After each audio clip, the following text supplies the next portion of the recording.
kayak di penampungan, kayak kambing baru datang di kandang, itu kan tingkat stresnya tinggi ya. Ketika tingkat stresnya tinggi, otomatis mikroenvironment yang membantu pencernaan itu terganggu.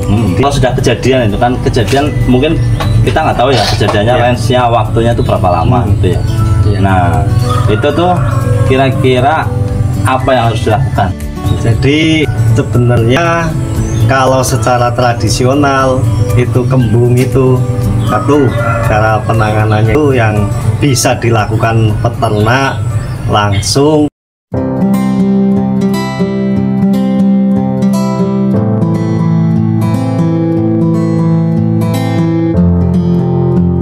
Assalamualaikum warahmatullahi wabarakatuh.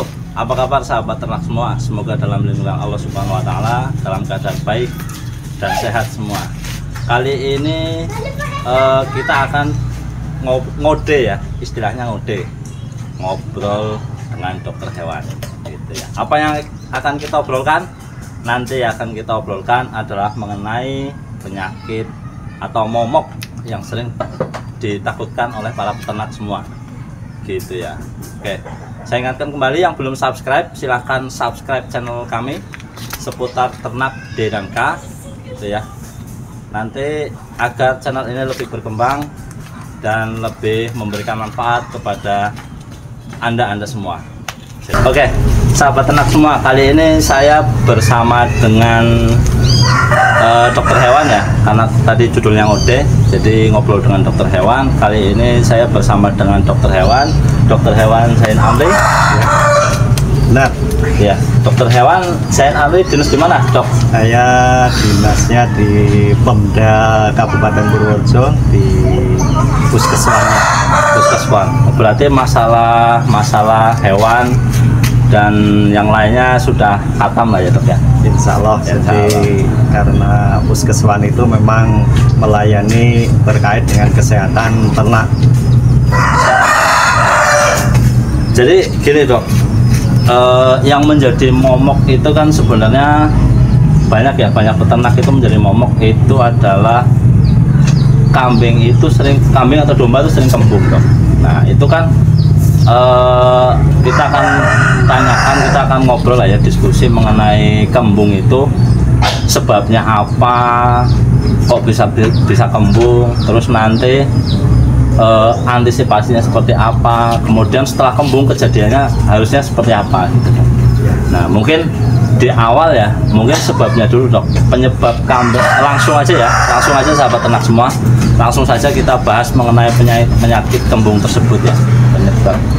Penyebab kembungnya itu apa, nanti untuk penanganannya seperti apa, pencegahannya seperti apa gitu ya. Ngomong-ngomong masalah kembung, Dok, itu apa sih yang menyebabkan kembung? Apakah dari makanankah, atau dari kandang, atau dari suhu, atau seperti apa, Dok? Ya, terima kasih. Jadi memang kembung itu kejadiannya seringkali tidak ketahuan. Peternak itu biasanya dikasih makan sore hari, pagi-pagi sudah kaku dan keadaannya kembung. Jadi kenapa bisa seperti itu? Jadi karena faktor pakan itu sangat mempengaruhi kembung tersebut. Jadi ternak domba kambing itu berbeda lambungnya dengan ternak unggas. Jadi di situ ada namanya ruminansia, itu 4 lambung. Jadi berbeda dengan ternak unggas, dimakan harus nanti ruminan, jadi digayemi. Ketika makanannya itu berubah drastis atau jenis pakannya terlalu muda atau gabungan atau antara hijauan dan pakan tambahan itu bisa pekatul, bisa konsentrat dan sebagainya. Pokoknya di luar hijauan itu pakan tambahan yang tidak seimbang, itu pun akan menjadi penyebab.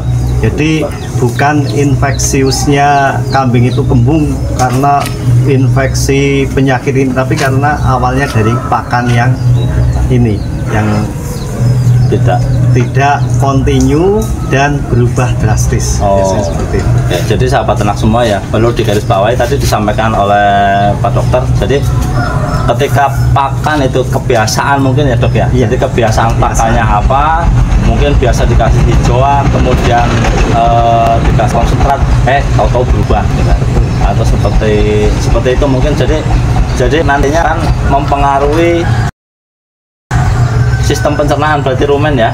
Betul. Ya, jadi karena rumennya itu kan, kalau kambing kan ruminansia bentuknya ada empat lambung. Empat lambung. Jadi lambung. setelah dikunyah, nanti akan dikeluarkan lagi gayem, Gayem nih, seperti ruminan. Karena di situ ada peran mikroba. Jadi seperti pengomposan. Ketika bahan yang masuk berbeda, mikrobanya itu akan berubah, akan adaptasi lah. Ketika itu berubah, nah dari mikroba itu bisa, yang tadinya jumlahnya berapa bisa menyusut, itu akhirnya menimbulkan kembung. Kembung kadang larinya ke diare karena perubahan pakan yang drastis, karena percampuran yang tidak seimbang. Biasanya karena umumnya peternak itu tidak punya lahan yang kontinu, jadi istilahnya hari ini untuk makan sekarang ya cari, ibaratnya merumput. Nah itu yang sering menyebabkan itu. Kalau faktor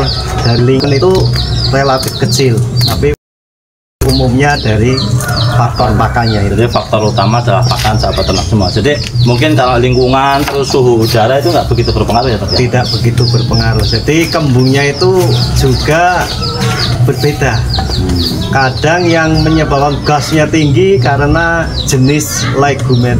Legumen itu jenis kacang-kacangan, misalnya dari kacang tanah itu, yang pokoknya yang menghasilkan kacang itu nanti gasnya akan berbeda karena nitrogennya tinggi. Juga kalau yang kembungnya modelnya tidak begitu besar tapi keluar dari mulutnya itu kayak busa, itu karena campuran konsentratnya lebih banyak. Karena itu tadi kadang kesalahpahaman ketika ngasih makan, karena ini harusnya pakan tambahan malah jadi pakan pokok. Utama, nah gitu itu ya? jadi hijauannya cuma sedikit. Ya memang ada untuk diganti dengan pakan kering kayak kayak ini yang modelnya kangkung kering atau pongkol telo, itu untuk seperti itu. Untuk silase pun pemberiannya jangan sampai mengganti pakan utamanya itu. Jadi untuk mengurangi jatah pakan hijauan, tapi tetap jangan full ke situ, harus ada ini.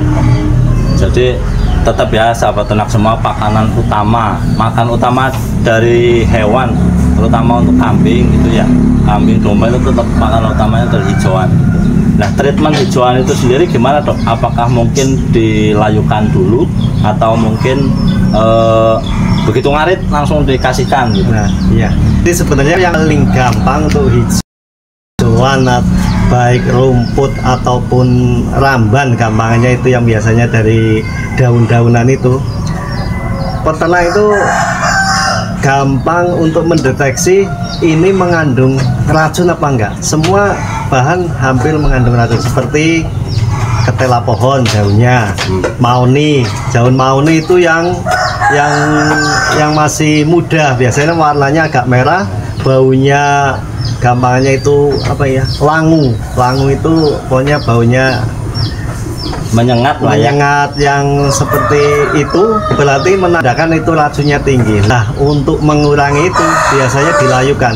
Sekarang kita ngarit hari ini, sore ini, tapi untuk besok pagi. Jadi kita punya stok paling enggak, kalau memang mau hijauan segar, yaitu sehari sebelumnya sudah ada.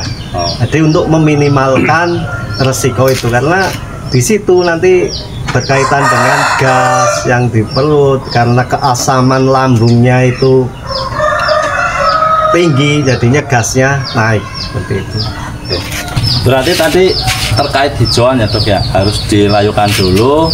Untuk stok pakannya itu paling enggak hari ini buat besok gitu. Jadi tidak bisa untuk hari ini itu nggak bisa ya? Jadi bisa, cuma itu tadi untuk mengurangi resiko kembung tadi sebaiknya dilayukan itu. Kalau segar pun bisa, makanya itu tadi kadang banyak peternak itu sore langsung rumput, begitu sore dikasihkan makannya lahap, tahu-tahu malam karena nggak ketahuan kembungnya itu, tahu-tahu sudah mati peternak itu.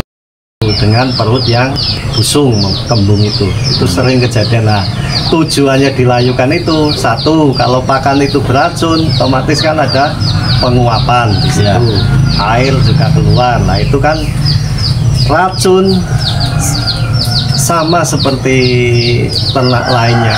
Ketika konsentrasinya tinggi dan badan ibaratnya tubuh tidak bisa mentolerir, ya itu tadi bisa keracunan terus kembung. Tapi ketika konsentrasinya sedikit, ya tidak menimbulkan apa-apa. Tapi kalau misalkan kami sendiri di kandang kami itu kan memang kalau untuk ngalir kan tidak memungkinkan ya Dok ya, karena kesibukan dan lain sebagainya gitu. Kita kasihkan itu sisa dari sisa limbah dari pasar ya, karena yang deket kan pasar gitu. Jadi kayak kulit kacang-kacangan, kemudian pongkol singkong gitu ya. Tapi kan kita treatment dulu, kalau pongkol singkong kita diamkan dulu, kemudian kita rendam, baru kita kasihkan. Nah, kemudian ada lagi itu ampas tempe dicampur dengan kulit ari dari toge gitu. Nah, itu kayak gitu ada treatment khusus ya Dok? Jadi itu tadi tujuannya perendaman, misalnya kayak singkong itu kan tujuannya melarutkan racun yang di kulitnya sebenarnya.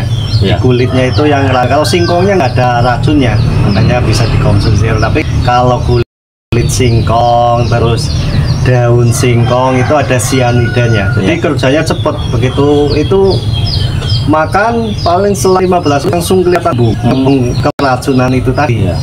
Itu sangat berbahaya untuk makanan itu. Prinsipnya itu yang penting stabil, makanannya jangan berubah drastis. Karena apa? Untuk menjaga mikroba yang ada di rumen biar tidak kaget shock. Kalau shock itu langsung mikrobanya mati, ya otomatis nanti ada yang kembung, ada yang diare, itu karena pencernaan tadi. Ya, ibaratin gini ya, mungkin sahabat ternak semua ya, kita biasa makan nasi padang gitu ya, makan nasi padang tiap hari gitu kan, tahu-tahu dikasih makanan Itali, mencret, betul seperti itu. Kalau enggak ya kembung lah. Iya, kurang lebih seperti itu. Oke, selanjutnya kalau sudah kejadian itu kan, kejadian mungkin kita nggak tahu ya kejadiannya, range-nya waktunya itu berapa lama gitu ya. Nah, itu tuh kira-kira apa yang harus dilakukan?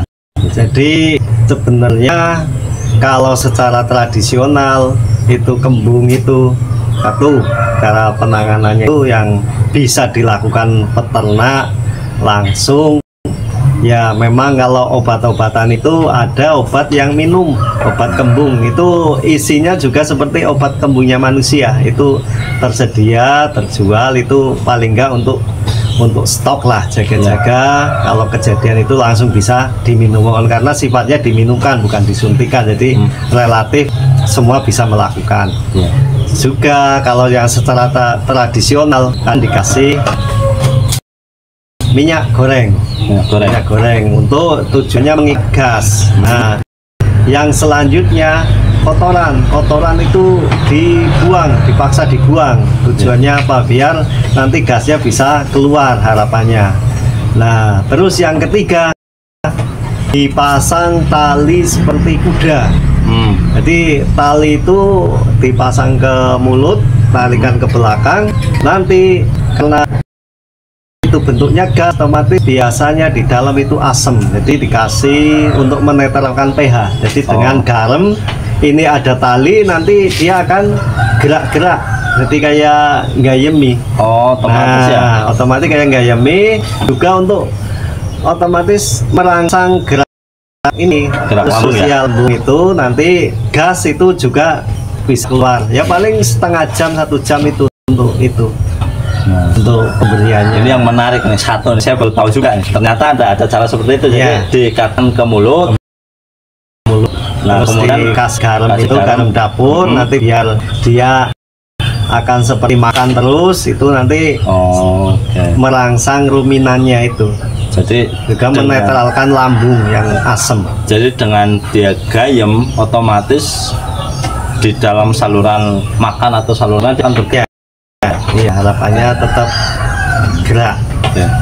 Nah, itu kan jangka waktunya sangat cepat ya gitu. Maksudnya apa mungkin ada treatment khusus kah atau ditusuk atau kita mungkin sore ngasih makan atau malamnya udah kembung udah kayak gitu kan.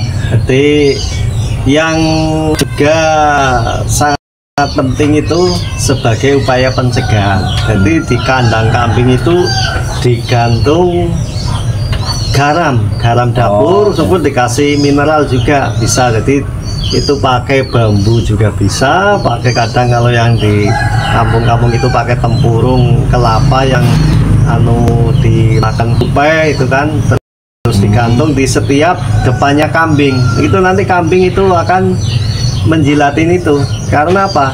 Siri kambing kok kandangnya rusak dimakan digigit-gigit, itu dia sedang mencari mineral tambahan. Karena mungkin dari pakannya, dari silasenya itu ada yang kurang, ada vitamin mineralnya, dia akan gigitin kandang, lantai itu kayu biasanya rusak itu karena itu dia. Nah, tujuannya gagal, otomatis lambung akan terjaga pH-nya, jadi meminimalkan kejadian kembung. Kejadian itu seperti itu. Kalau ditusuk bukan caranya mempercepat kematian, karena bisa salah tusuk. Kadang juga kembungnya kanan sama kiri. Nah, kalau mungkin lambung seperti kita posisi kiri. Nah, kalau dia buting atau hamil itu di kanan. Ketika bisa saking banyak itu kanan kiri ada lah. Kalau sih bisa malah usus malah kematian. Itu. Nah, itu menarik ya, memaksa keluarnya kotoran. Nah, itu gimana memaksanya itu, Dok? Nah, jadi semampunya tangan aja. Jadi kita pakai sarung tangan, kasih minyak atau sabun, kita ambil semampunya jari kita. Mampunya itu diambil sampai diurut, yang jangan salah nanti yang sebelah kiri diurut ke belakang biar semampunya sampai kira-kira udah nggak terjangkau lagi. Di situ nanti sambil dikasih garam itu. Jadi misalnya nggak ada stok obat untuk kembung. Kalau obat kembung sendiri, Dok, kandungannya apa ya? Mungkin kita nggak semerek lah ya. Kandungannya apa yang paling ini? Jadi ada yang ininya itu ada dimetikon. Nah, kalau kok nggak punya itu ya obatnya manusia. Jadi yang mengandung aluminium itu sama itu ya obat gampangannya itu yang obat kembungnya orang itu banyak terjual itu nggak apa-apa dikasihkan itu yang cair ya cair, dikasih air hangat terus diminumkan itu. Jadi gitu sahabat ternak semua ya. Jadi tadi disampaikan ada cara tradisional, kemudian pencegahannya tadi dikasihkan garam gitu ya, garam ya gitu ya di kandang gitu ya. Jadi banyak itu agar mineralnya tercukupi. Kemudian tadi dipaksa dibuang kotorannya. Jadi lubang kotorannya itu kita anusnya kita istilahnya dirok ya, mungkin pakai kelinggang atau pakai jari, terus kemudian diurut gitu ya. Itu diurutnya pakai minyak atau kita biasa? Gampangnya diurut kalau bisa itu kayak parutan jahe apa itu untuk ini kayak orang biasanya kan kembung dikasihnya minyak kayu putih, tapi kalau di kambing kan karena dia berbulu ya pakai jahe aja. Kadang ya ada juga yang pakai minyak penghangat, itu tujuannya itu kalau bisa keluar itu kenapa harapannya itu kesembuhannya tinggi, itu kan legas. Tapi kalau nggak bisa keluar dia akan menekan ke rongga jantung. Iya, diafragma ke sini. Makanya kadang kayak orang tahu-tahu kena angin duduk, padahal bukan, karena serangan jantung dari yang kembungnya ini. Jadi pakan selain stabil jinnya, jam makannya juga harus stabil. Nah itu dia sama seperti orang, ketika tidak stabil lama-lama ya kena mah. Nah di situ akhirnya konsumsi itu harus stabil, jam waktu makannya mau settingannya sehari 2 kali atau 3 kali itu masing lah, tergantung peternaknya mau gimana. Yang penting tercukupi gizinya, pakannya relatif stabil, tidak berubah-ubah, insya Allah performanya itu bagus. Ya, pada satu kasus saya pernah dok, jadi gini, saya mau nyembelih kambing kurban, malamnya saya lihat dulu, ya begitu makanya gede itu. Paginya saya mau motong, itu saya tepuk-tepuk lah, ini kembung ya, berarti dari makanan sebelumnya ya dok ya, bukan dari ini ya, mungkin karena kan memang kambingnya ditaruh di bawah gitu ya, nggak kehujanan sih nggak, tapi nggak ini sih istilahnya kering gitu kan, nggak basah gitu, berarti memang dari makanan kan ya. Ya, jadi itu tadi apa, kayak di penampungan, kayak kambing baru datang di kandang itu kan tingkat stresnya tinggi. Ketika tingkat stresnya tinggi, otomatis mikroba-rumen yang membantu pencernaan itu terganggu. Dia banyak matinya, banyak berkurangnya. Padahal itu yang membantu pencernaan bahan makanan yang masuk. Bahan makanan yang masuk dicerna mikroba, terus digayemi itu ada salivanya, itu kan untuk membantu mencerna makanan. Jadi makanan itu penting stabil dan tetap, itu tujuannya di situ. Nah, ketika kambing stres, kambing baru datang, kambing di penampungan hewan kurban yang padat atau sebagainya, itu mempengaruhi tingkat stres.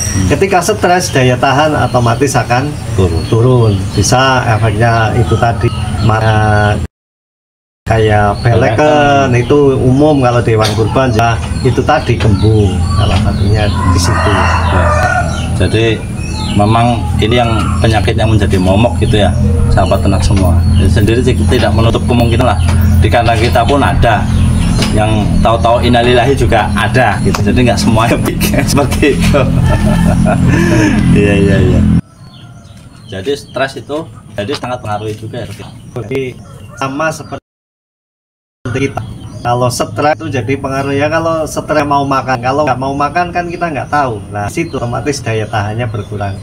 Makanya tips ketika kita baru punya kambing atau mendatangkan kambing untuk dipelihara, kita juga punya yang sebaiknya dipisah. Tujuannya apa? Karena walaupun sifatnya kambing itu hidup berkoloni, tapi ketika kedatangan baru belum tentu akan akur. Nah, di situ iya. Selain itu juga bisa tujuannya memantau dia makannya seperti mau apa enggak, karena mungkin bisa seperti ini di sini berbeda. Di sana yang memelihara orangnya galak, ramah, itu pun mempengaruhi jadinya. Jadi stresnya itulah. Untuk mengurangi itu, karena makannya masih kurang, bisa dikasih infus. Gampangnya infusnya itu gula, air gula 5%, sama seperti orang ketika masuk ke rumah sakit biasanya dikasih infusan itu glukos. Lah kita bisa bikin sendiri 5% itu dari air gula itu, supaya air gula Jawa itu yang lebih murni daripada gula pasir. Nah, ini perlu dicatat nih sahabat ternak semua. Kadang-kadang kan kita beli sekarang zamannya online ya dok ya, gitu. Ada yang mungkin beli dari yang mungkin di daerah Jakarta gitu ya, atau mungkin di daerah Bogor, beli dari daerah Jawa Timur yang banyak di sana ya, mungkin daerah Tulungagung, Kediri, Banyuwangi, Gowoso dan sebagainya. Nah, di situ kan pasti perbedaan suhunya ada dong, ya kan. Jadi perlu karantina seperti mungkin nggak dikarantina kali ya, dipisahkan aja. Dipisahkan kali ya? Tujuannya seperti itu karena dia lelah di transportasi, juga iklimnya berbeda, itu akan mempengaruhi daya tahan. Otomatis dia karena stres biasanya nafsu makannya masih kurang. Ya, jadi adaptasi di lingkungan yang baru itulah, itu sering selama seminggu itu harus ibaratnya dipantau dengan baik. Tapi kalau kita langsung campurkan dengan yang kambing lama, ternak domba yang lama, malah berisiko kalau dia datang membawa penyakit akhirnya menulari yang di situ. Tujuannya di karantina itu salah satunya itu untuk menjaga biar tidak ada resiko menularkan penyakit. Memantaunya lebih gampang kalau dia stres tidak mau makan. Nah, treatmentnya itu, pemberiannya itu infusan air gula atau vitamin, itu ada B-kompleks yang bentuknya tablet itu banyak dijual, itu juga bisa dikasihkan mengurangi stresnya tadi. Jadi adaptasi 1 minggu harusnya kambing itu sudah on track lagi kan, seperti biasa. Siap punya itu kayak pejantan itu adaptasinya 2 bulan kok. Nah, baru ya, dia stabil ya. gitu, baru dia makan gitu. Doyan makan ya. Jadi memang berbeda-beda tingkat stresnya itu tadi. Jadi itu tadi kalau nggak pilek, pelekan sama itu tadi kembung karena mungkin perubahan pakannya, perubahan lingkungan. Jadi untuk itu infusannya itu untuk mengganti energi yang dia harusnya energi itu dari asupan makanan, tapi dari makanannya dia tidak nafsu makan, akhirnya energi itu ngambil dari otot. Akhirnya tambah lemah kambingnya. Mau makan sedikit-sedikit dianggapnya normal, tapi tahu-tahu tambah nanti bulunya berdiri, terus matanya pelekan, terus pileknya itu yang kadang terlambat. Tapi kalau dari awal kita sudah siap kambing itu dengan ini dikasih siap air, siap vitaminnya. Vitamin itu nggak harus yang tablet, juga vitamin kayak vitamin yang di ayam pun bisa dikasihkan, itu dicampurkan dengan air gulanya. Masalah untuk mengurangi, intinya mengurangi stres selama adaptasi. Ya, jadi sahabat ternak semua, stres itu sangat berpengaruh juga ya terhadap kesehatan gitu ya, kesehatan ternak terutama tadi untuk kambing dan domba bisa menimbulkan kembung juga, karena memang anaknya mungkin pola makannya juga berbeda dengan daerah asalnya seperti itu. Jadi yang moving dari Jawa Timur mungkin atau dari Jawa Tengah kemana, ke Jakarta, antar kota lah intinya. Nah itu kambing-kambing seperti itu berisiko tinggi. Biasanya memang pas saat kurban gitu dong. Oke, itu sih kupas tuntas lah ya, kita sudah dapat sedikit banyak gambaran lah ya, untuk masalah kembung dan penyakit hewan gitu ya. Terima kasih dok. Siap ya. Yang belum subscribe, saya ingatkan kembali subscribe agar channel ini lebih berkembang dan bermanfaat bagi anda semua.